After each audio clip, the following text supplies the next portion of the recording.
when these people get a job, let's say they're working in a restaurant, is this something that traffickers will have a company and they will provide these people and the company gets paid so the money doesn't go through the individual's hand? How do they usually structure this? Sometimes traffickers will directly recruit themselves, will recruit victims themselves. Sometimes they will use an intermediary, like a foreign labor broker or some type of recruitment agency. So that is why having regulations for the recruitment industry is so important. A few years ago here in California, we learned from our cases, so directly from survivors telling us how they were recruited. And we realized that there were some holes legislatively. And so we worked with survivors. It was this beautiful coming together, a partnership of survivors and activists and legislators to fill that gap. And so now foreign labor brokers have to register for in the state of California. And with that regulation, and also one important thing is that the workers should never pay a fee to work. The people paying the fee should be the employer, clearly. But what was happening, what we learned from our cases, is that the recruiters were also charging a fee for workers. So essentially, they were also in debt bondage, even though they were free, right? Once they escaped, they still had $12,000. I remember one case, it was $35,000 per person, per worker, charged. Some of them, took out loans. I remember one case, it was so awful, where the victim took out a loan from a loan shark in their small community back home. And so the loan shark, when they didn't get paid, went after the victim's children in their home country.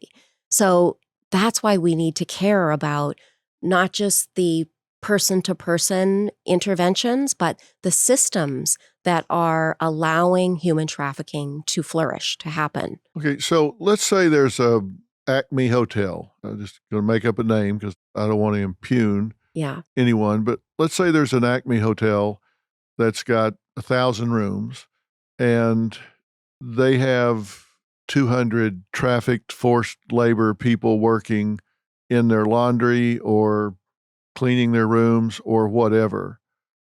Are they guilty, or are they turning a blind eye, which is also guilty? Are they complicit in this? What's their role in this? Yeah, well, they should know. So the hospitality industry, hotels or airlines, I believe they have the responsibility to make sure that all of their employees, especially management, is trained. They should be looking at the contracts and know who they're hiring, even if it's through an intermediary, right? That's important.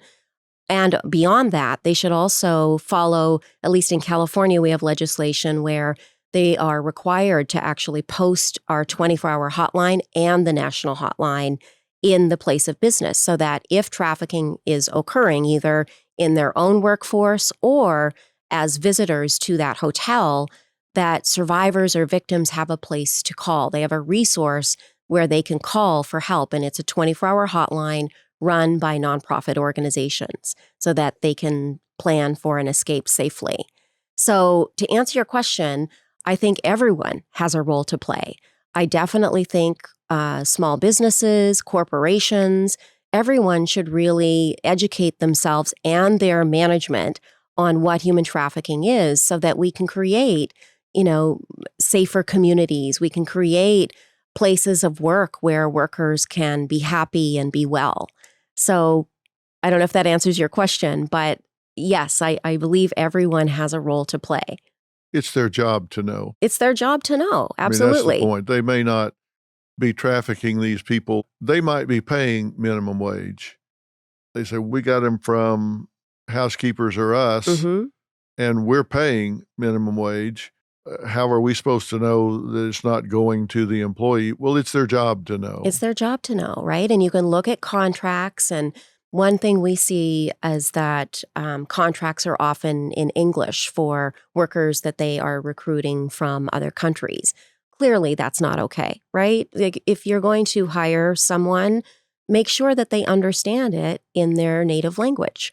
So there's a lot of things there's a whole slew of things, Dr. Phil, that companies can look to either vet their supply chains. It's important to bring in experts that are third-party auditors in order to help you prevent or at least decrease the chance of human trafficking happening in your supply chain as a company or also in your place of business like a hotel. Now, without getting into the politics of illegal immigrants and borders and what should or should not be happening, we have a lot of people coming in through the southern border right now. What percentage of those individuals are getting swept up into this trafficking? Do we have any idea?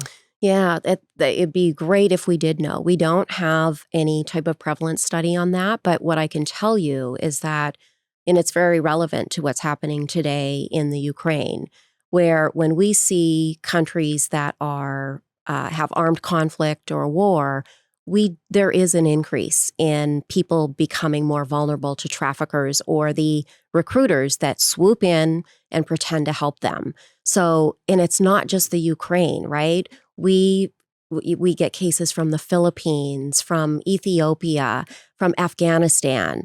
So this is very relevant to world events happening today. And what we should remember always is that when there's armed conflict or when there is a natural disaster that forces people to leave their homes, they are at risk for human trafficking. And we see that right here in our cases in Los Angeles. Whether it's sex trafficking or forced labor, when you transition these people out, how much does violence and intimidation play a role in these people's control? Intimidation is huge, right? We don't see as much violence in cases that I think most people think.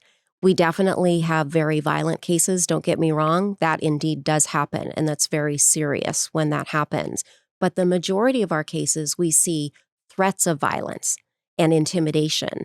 And that's what keeps people, victims, in line, or what the traffickers do to control them. So a common thing might be, in fact, I remember a case not that long ago.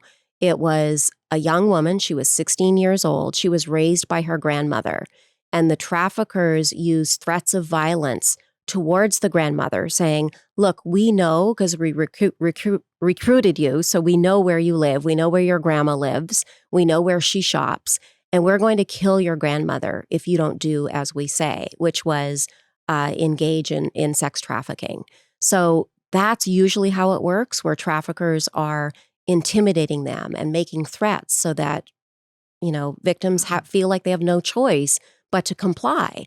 What 16-year-old who loves their grandmother more than anything else in the world, of course she's going to comply. And that's how they keep people controlled.